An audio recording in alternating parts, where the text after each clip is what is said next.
I was 19 years old at the time, working at a sketchy motel. The motel was pretty run down, and the majority of people who stayed there were locals that were just doing things they weren't supposed to be doing. Let's just say the cops came by multiple times a week. I worked as both a front desk person, checking in these creeps all hours of the night, and as a housekeeper who got to clean up their nasty, vomit-smelling rooms afterwards. One afternoon, I was working as a housekeeper in the second building of the motel on the backside furthest from the office. I hated working over there because it not only had the most worn-down rooms, but it was always pretty vacant over there and way too quiet for comfort.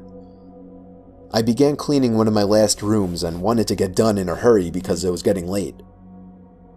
I was washing the mirror in the room that I was cleaning when all of a sudden, I saw a man in the reflection staring at me.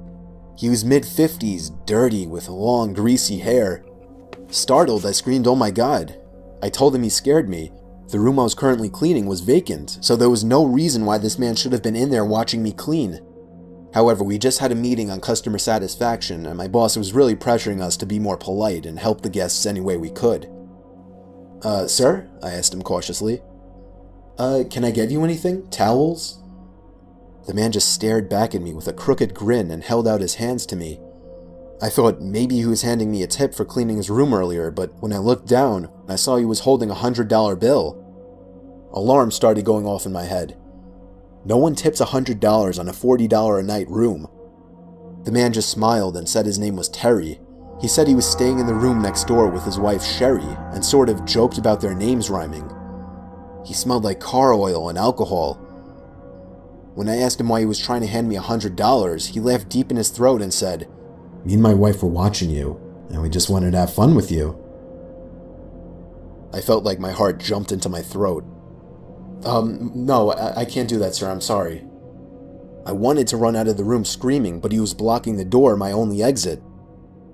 The man smiled again, taking on a softer tone of voice, and invited me to come into his room to meet his wife, just to talk as friends. I nervously told him no again, and that I had a lot of work to do for the day. I prayed to God he would just go away, and eventually he did. He grunted and walked off in what I assumed to be the direction of his room. My mind began racing. There is no wife, I thought. This man could try and kidnap me. I was 110 pounds at the time and not very strong. He could easily overpower me.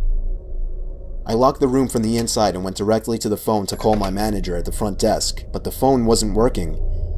Adrenaline began pumping through my veins, and despite what I was always told not to do, I was panicking. Did he cut the line?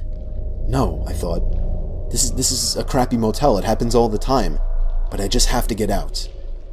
I remembered that I had my cell phone out on my housekeeping card, but that was outside the locked door. I'd have to open the door to get it. I cautiously opened the door to the room that I was cleaning and peered out. I didn't see anyone, so I frantically began searching my cart for my cell phone. I was wasting too much time looking for it, so I just decided to run as fast as I could and make a break for the front desk in the office. Then from behind me, I heard the man again, but this time he was screaming to someone else, "She's running, she's getting away." I could hear his shoes slamming against the pavement after me.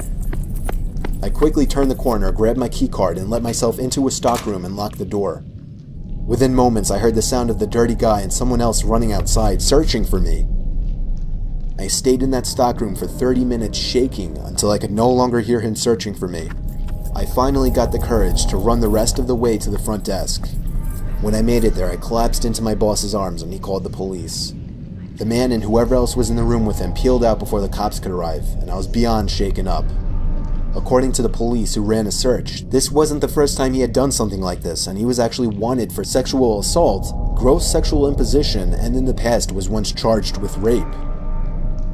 A few weeks later, on what happened to be my birthday, this guy was caught.